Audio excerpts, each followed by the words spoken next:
Well, thanks so much to everybody for coming out. Let me say a few words about the book and its genesis.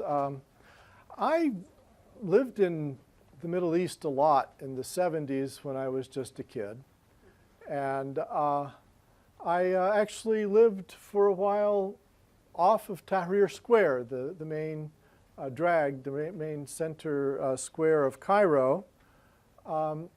That's a roundabout, and many of this sort of important streets in Cairo come down into it, and then you go off to the bridge from it and so forth. So it's a little bit difficult to avoid that square. And it's central to the city's traffic pattern. So having it occupied, rather a hassle for drivers. The square was designed and built way back in the middle of the 19th century by the then ruler, Khedive Ismail, in imitation of Paris, where he had studied and lived, the ruler, and in imitation of Baron Haussmann's reconfiguration of Paris as a modern city. We're starting to get those French roundabouts here in Ann Arbor now, I notice. We're catching up now to Baron Haussmann. And but Cairo did some time ago. I lived off of that square, and I went to school there because the American University in Cairo, main campus at that time, was just off of Tahrir Square. And I had a lot of Egyptian student friends, and we hung out together and went to films together and talked about the future.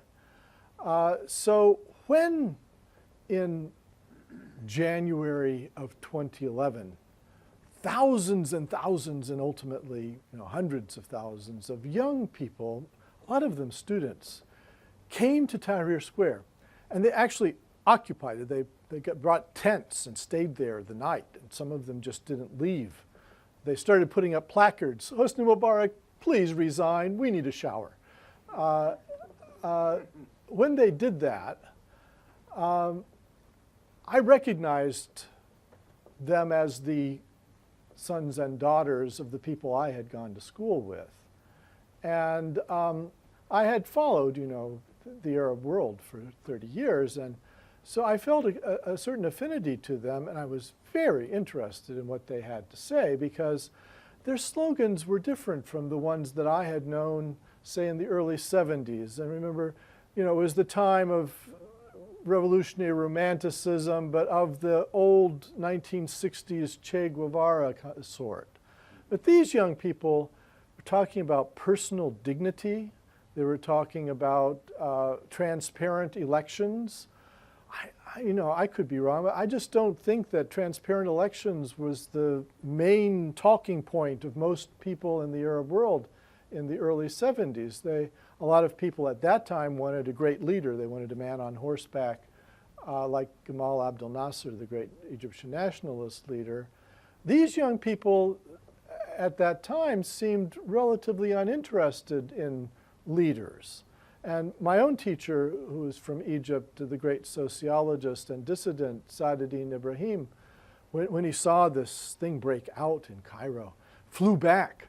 And I tell the story in the book that he told me. He said he went to Tahrir Square where the young people were, and being a sociologist, he said, kind of, take me to your leader. And he said that they looked at him funny. What do you mean by that? It wasn't that kind of movement that it had a leader. And in fact, to this day, people are a little bit confused or they can't quite tell how things got done because food showed up and water showed up and things were arranged for, and it seemed to be networked and not centralized. It wasn't hierarchical.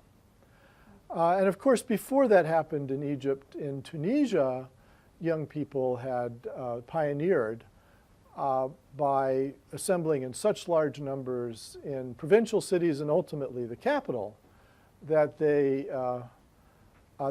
paralyzed the government. And this was what happened throughout 20 11, and really until last year in Egypt it was done again. So many young people came out into the streets in central places that they made it impossible for ordinary life to go on. The shops couldn't function very well, and people weren't making any money, and the tourists stopped coming, and basically these young people blackmailed the country's elites. And their message was, we're not going home until that guy is gone. And the rest of the elite at first said, no, you know, we all depend really heavily on that guy, and we like him, and he's the source of our wealth and power. And then days would pass, and nobody's making any money, and nothing's getting done, and fortunes are in danger, and politics are roiled. And the elite started thinking, well, really, how well do we like that guy?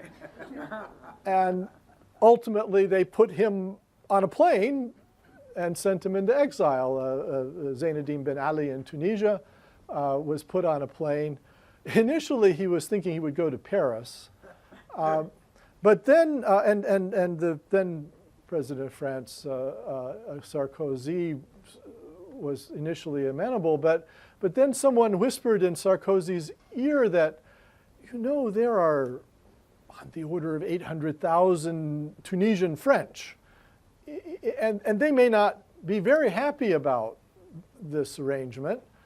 And so then Zainuddin bin Ali was kind of a Flying Dutchman in the air there, had no place to go, and calls were made around that where could they park him, and well, there's one reliable place you can always send the old dictators to, and so he's now in Jeddah in Saudi Arabia. But these young people were the ones that arranged for his Red Sea vacation. And why did they do this? What was everybody so upset about? Well, the Arab world after the end of World War II had largely been colonized by the French and the British. And it wasn't very pleasant to be colonized by either one. I lived in France.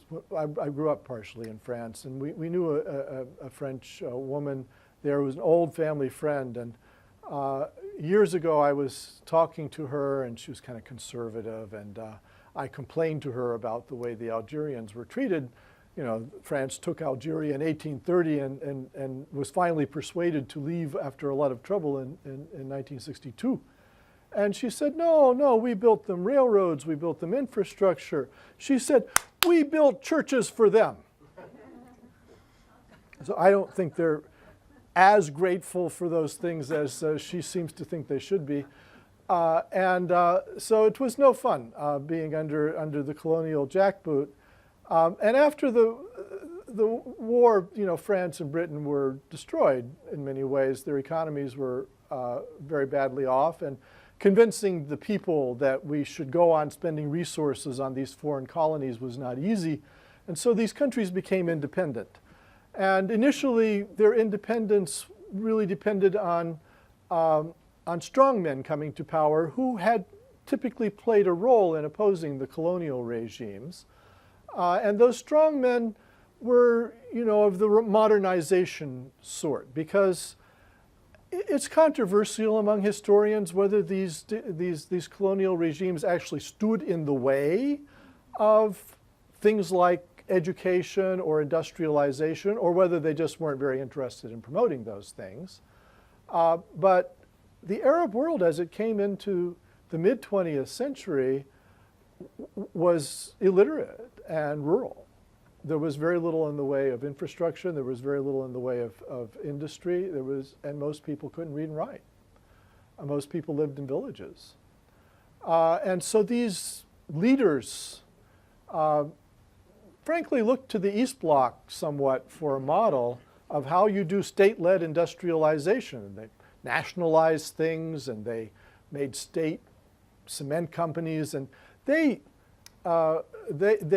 built enormous numbers of schools and universities. They transformed the region. Per capita income went up substantially. People moved to cities.